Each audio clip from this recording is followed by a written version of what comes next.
Wala akong masyadong like na-adapt kay Hope. Pero from the very start po kasi, similar na talaga kami. May similarities na kami sa isa't isa. Like, breadwinner siya and ganun rin po ako. Tapos medyo, si Hope kasi very selfless kasi siyang tao. And feel ko nga, ewan ko, feel ko toxic trait ko yan.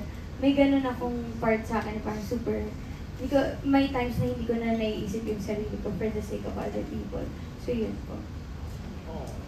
Ako po, ayun, siguro, like Liza, hindi siya yung parang takeaway ko from Jigs. Mas, yun nga, Jigs is a aspiring director. And ako, ever since naman talaga, I've always wanted to tell stories. I've always wanted to be a filmmaker. So I think yun talaga yung, if anything, if may nakuha akong trait kay Jigs, siguro yun yung eagerness niya to act. Yung eagerness niya and yung motive niya to actually become a director. Yun po. And as Gen Z, bakit kailangan mapanood ng viewers yung Zoomers season? Zoomers po kasi in general, parang hindi lang siya about sa pagbabarkadahan. Nandun siya pero makikita niyo din doon kung paano yung kilig nga and paano yung parang first love mo as a Gen Z. And then, may mga important topic din po kasi na natatakal dito at kagaya sa GL, merong LGBTQIA+ community na side, meron ring family. Parang it's for everyone. Hindi, parang nakafocus po siya sa para sa lahat. In general po pwedeng manood. Hindi lang talaga siya for, alam mo yan, Gen Z. Pero ayun, marami pong makaka-relate dito talaga ng mga kabataan. Since yun po, youth-oriented show pa rin siya. Thank you, Kriza. Thank you, Liza.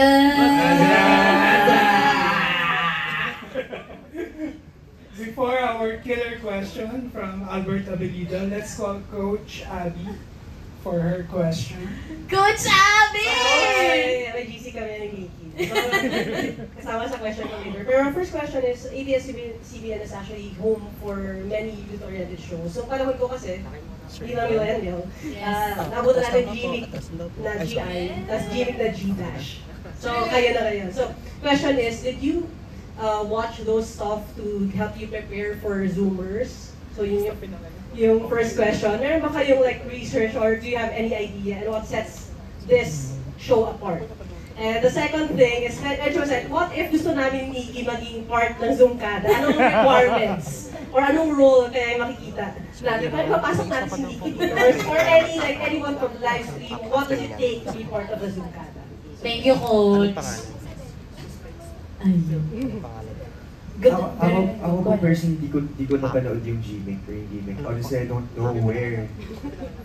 Obviously, di pa ako pinanganak nun. Pero also, wala din, ewan ko, I'm not aware kung pwede mo panood eh. Jeepney TV. Love you na abutan ko. Kasi nasa Bulilit pa ako nun. Pero unfortunately, di ko na napanood yung Gmake for this. Pero for prep dito sa show na to, ako po, wala po akong masyadong pinanood kasi I know that kahit ng season 1 pa lang, this is a show built from the ground up. So talagang ayokong manood ng shows to influence my performance kasi bago to eh. You know, this is a new show. Siyempre may mga influences ako pero as much as possible, I didn't really steal or grab anything. Yeah. Talino, sumagot niyo. Direct na direct. Direct to the point. Okay. Anyone else? Like, how about the second question? So yung second question ni Coach Abby is, what does it take to be part of the Zoomkada? even if it's not part of the Gen Z, so like, what are the traits na pwedeng ma-translate sa ibang generation? What does it take to be part of Zoomkada? Well, as Krisa said before, it's being part of Zoomers is not just para dahil lang bata kami, you can be part of it. And it's literally for everyone. So you could be, whether you could be older, younger, or whatever gender or color you are, kahit sino kasi pwede kasama. So it's very inclusive sa lahat ng tao. So kahit sino ka, kahit anong kung anong gender mo, kung ano ka, basta masayahin ka. Huwag ka lang malungkot. Yun lang requirement para maging part ng Zoomkada. We are Gen Z at heart. Coach, pasok tayo, Coach. Masayahin lang. Yes. Meron din na madalas pinag-uusapan na trait nga ng Gen Z is yung pagiging woke. And I think na nakaka-proud sa generation natin. And I think yun yung talagang number one, not number one, pero main na parang pass to be part of the Zoom Kada. Kasi parang when you're woke, you're amplifying the voices of those who cannot speak. So, ayun. Being socially aware. Being socially aware, having advocacies, and yeah. I think that's what schools sa show na to. Kasi, meron kaming GL, merong state na love team. I think what's nice about Zoomers that it is very inclusive. Tapos yun nga, season 1, 5 lang kami. Tapos biglang ang dami ng dumagdag na characters, no, that they're all different colors, different shades. And I think that's cool na we have a show that is very inclusive and anyone can actually be part of it. And we get to tell these stories na people can relate to. Thank you, Harvey. Thank you, Coach. Alam mo na, Coach, wag napasali tayo. Salamat in advance. Direct, ano daw role ang pwede kina Kay Coach Abby. Tsaka kay... May sagot. Ayan na, ito na talaga yung Coach Abby. Let's hear from the Si rec. Coach Abby parang athletic, di ba parang sporty siya? So, kasi coach eh. So, sino bang athletic sa atin? Si Atom. So, parang feeling ko coach ka ni Atom sa judo. Judo! Swimming, direct swimming. Swimming pala sa swimming. Tapos si Nikki dahil sobrang mukhang influencer. Wow. Parang feeling ko siya yung parang manager ng Hype House or ng ni na... Oh, nanay siya yung Isabel! Nanay yung Isabel! Kasi Wala yung mga kwento. Sakto yung jowa ko, Afam. Oh. Yeah! Totoo ba, ate? Totoo, Greek yung asawa ko. Kabog! Kasi Ayan, yung produkto. manager ni Tanya. Sabi sa inyo eh. Kaya magkakasama tayo sa Bohol. Ito na binibigyan na yung connection natin. Doon na nagsimula. Next taping, andun na ako. Dahil talaga na sa'yo, Coach Abby. Thank you, I love you. Thank you. And congrats to you, Nikki. Yes! Yeah. Alam niyo, bawat kasi media ko na in-host, na binobrought up ko para libre din akong PR. Ikakasal na po ako. Yes, congrats! Thank you! Naging PR na naman ako. Thank you. Samahan ka namin sa Greece. Oh, thank you guys. Zoomers in Greece. Yes! Direct approve. Approve. Yeah! Direct, ang dami nating witness. Oo nga. Ang daming nanonood ngayon. Libre na ni Ate Nikki yung flight. Libre na ako ni Ate Nikki. Cancel na lang ba? Cancel na lang pala. Best wishes na lang. Thank you. Okay, before our killer question, let's call another influencer, Hans Galindez. Hi, Hans. Hello po. Hi, Hans. Hello po.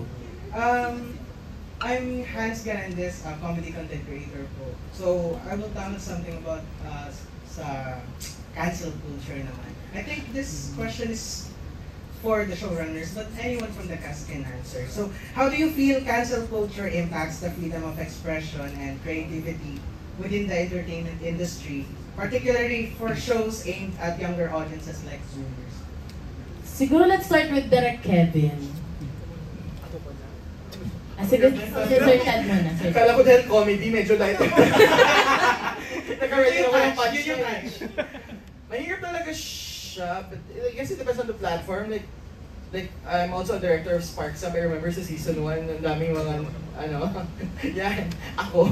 Naging controversial yung mga answer ko about questions. But for me, yun naman yung maganda sa Zoomers. We tackle issues about cancel culture sa season 1. Na, sometimes there's more than meets the eye. Hindi pwedeng kung anong na-post or kung ano yung sa social media ay tatanggapin mo na. We also have to be discerning, we also have to be critical. Yun yung mga usaling matutunan rin ng mga Gen Z to be critical thinking. Kasi parang feeling ko, with the way, kahit naman sa politics or in general sa Philippines, medyo kailangan natin i-cultivate talaga yung pagiging critical thinkers ng mga tao.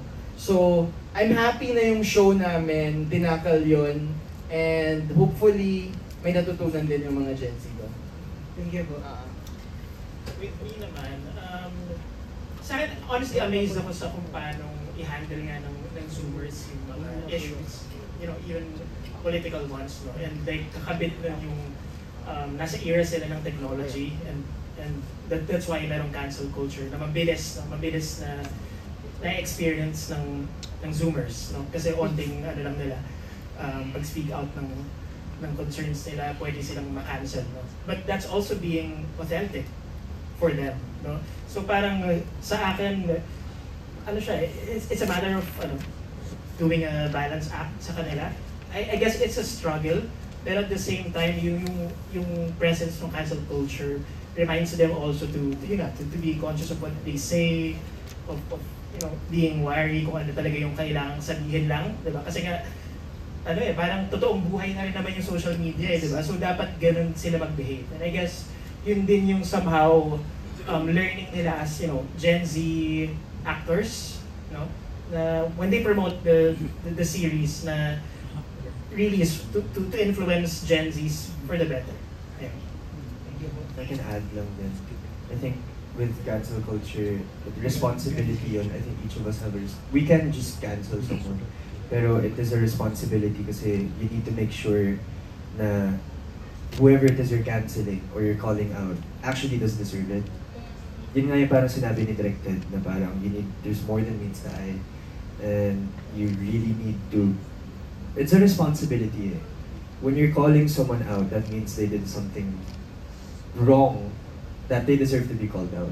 Pero kasi minsan, cancel culture or yung woke, yung mga terms na ganun gets used so much na nawawala na yung actual meaning nun. So I think cancel culture it's not really a bad thing, it is a good thing, but it's about the responsibility and how you use it and who you're calling out. Yeah. Thank you. Congrats. Also, Thank you. Iba si Badwago na lang eh. No? Ay, hate niya si ako din, hate ko na din. Yeah, exactly. Badwago na lang. Yeah. Di bale, may alam akong dasal para sa kanila. Send ko yung script later. Sir Aaron. Si Zach may sasagutan. Go, Zach. Take it away, Zach. Wait lang. Parang I was setting up in my head to follow what Harvey said. Parang let's try not to act. Let's try to rationalize Jen before canceling, diba? Let's not be trigger happy kasi sometimes we get carried away with what the people are saying, diba? And you don't know na in reality, maybe all these people that are talking about this and that, parang it's becoming so mixed up na you don't understand what's real anymore or what's factual.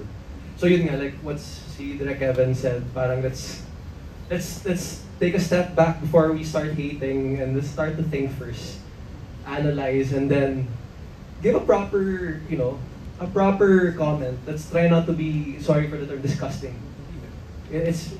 I've seen a lot of, especially in the US, guys, grabe. So let's try to, let's think. Think before we click. Right. Salamat kaayo, Zach. And now, for our killer question. Nagagaling sa President ng Philippine Entertainment Bloggers Association. Wala na ba kundi si Albert Abelido of the Chicas. Naging dino din daw siya before. Uy, eto nga, nakita ko ngayong nandito sa episode 10. Alam ko na kung ano mangyayari sa episode 10. Anyways, hey, mabuhay. Hello po. Okay, my first question is for Direk Kev. Ayan. Kasi first time ka namin nakita and all. At winite, ano mo pa kami ngayon, ha? Taray naman. And Direk, quick background lang tungkol sa'yo, and how was it for you immersing through this cast for season 2? Parang HR. I started maalala mo kaya. So I started as a researcher. And then I was the head researcher as well of MMK and eventually became a director and CSE's Fields Director. And then, basically I started in MMK. So drama, ako yung nagsimulang nagbabasa ng mga sulat, kanya nag-interview ng mga tao. So I was really exposed to, real life stories ng lahat. All walks of life, basically. And then yeah, I was given the chance to direct a talk show also with Ma'am Charo, and then Love Bites, 2 seasons. By our digital team. Thank you, digital team. Yeah, what else? Yeah, basically yun. MMK po. Ako nag-start. And then, how was it for you immersing with the cast? Honestly, nung dumating yung project, parang gusto ko pa sanang maglilo. From the closing of MMK, it was tough. For that show to close, we didn't know it was gonna happen. So parang medyo may parang ngayon nag-relapse yung mga yung emotion sa akin when that happened. So when this was offered, hindi ko alam kung prepared ako, but si Ms. Roda, our business unit head, and Direk Lauren, Direk Ted, also talked to me. And isa sa mga go signal ko ito, si Direk Ted. I've been working with him since yung MMK days. And pangarap ko rin siya makatrabaho. He's also one of my idol directors. So, nung in-offer yung Zoomers, and then I saw the cast, StoryCon pa lang, I think doon ako mas ginanahan ulit because nakita ko kung paano nila seryosohin yung craft ng acting. So coming from MMK, and syempre ang bilin ni Direk Lauren, he didn't want to see MMK or Love Bites. And given this set of cast na Zoomers, hindi siya naging mahirap sa akin kasi Gen Z na sila mismo. And I also watched the first season, di ba? And even the media kung paano sumagot yung mga bagets na to. I mean, hindi naman ako malayo sa kanila. I'm a millennial, I'm just 30. So, Akala ko Gen Z ka! I'm not Gen Z, thank you. Akala ko Gen Z! So, hindi naman malayo yung edad ko sa kanila. And it was fun working with fresh actors. Actually, yung iba nga hindi naman even si Harvey and Luke, nag-MMK na yung mga yan. And I treated them as professional actors. Sabi ko nga sa kanila, hindi ko kayo i-treat as newbies or kung meron mang term na gano'n. Because honestly, parang hindi ako niniwala sa gano'n. The process to me as a director, gano'n pa rin. Kung na-experience ka man o wala. Yun po. So it was fun. Ang dami rin nilang naturo sa akin. Kahit hindi siguro nila alam. Pero yun, marami rin silang naturo sa akin as their director for this season. Thank you guys. Congrats. Congrats, Direk. Thank you po. So, mukhang maraming beses pa namin kayo makakatch ka. Yeah. Bakit parang yung killer question para sa'yo?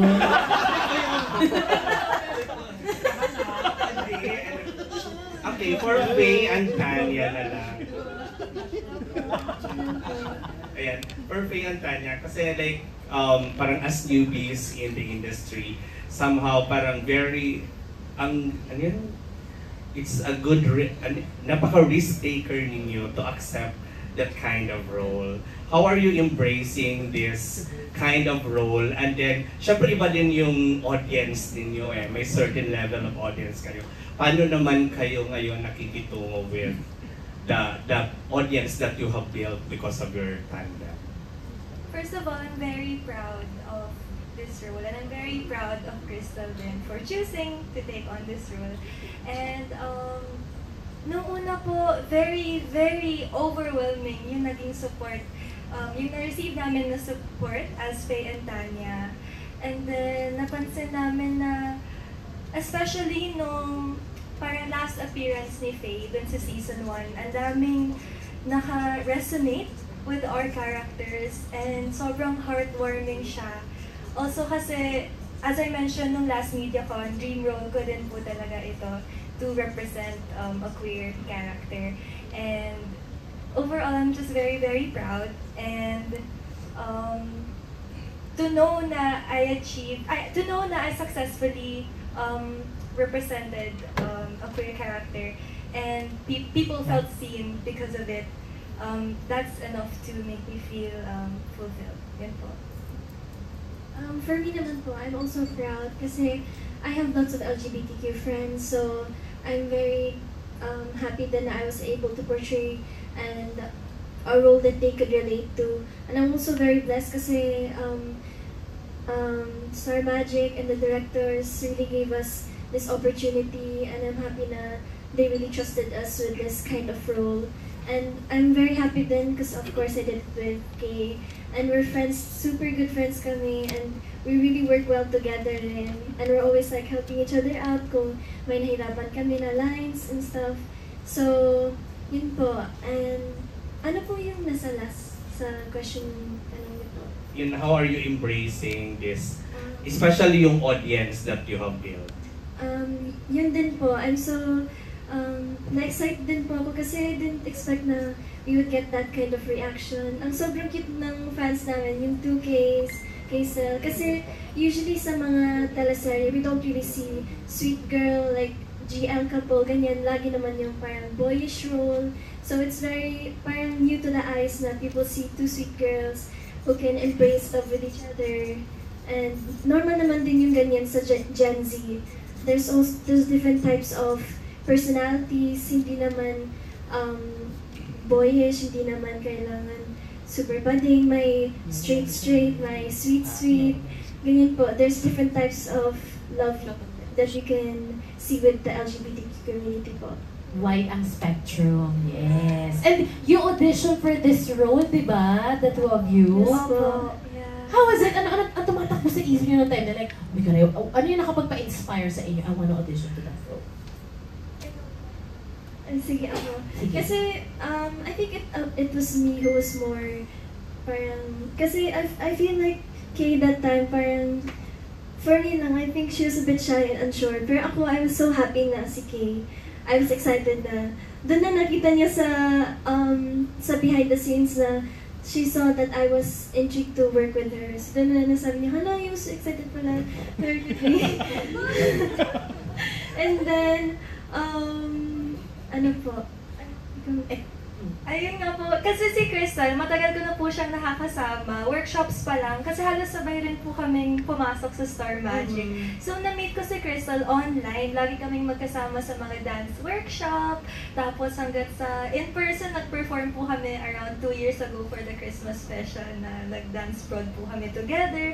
So, nung nalaman ko na siya yung magiging ka-pairing ko for this, super duper happy. And then, kasi nakilala ko si Crystal as very shy and quiet, and parang same po kami. Yeah, parang kami lagi talaga yung magkausap.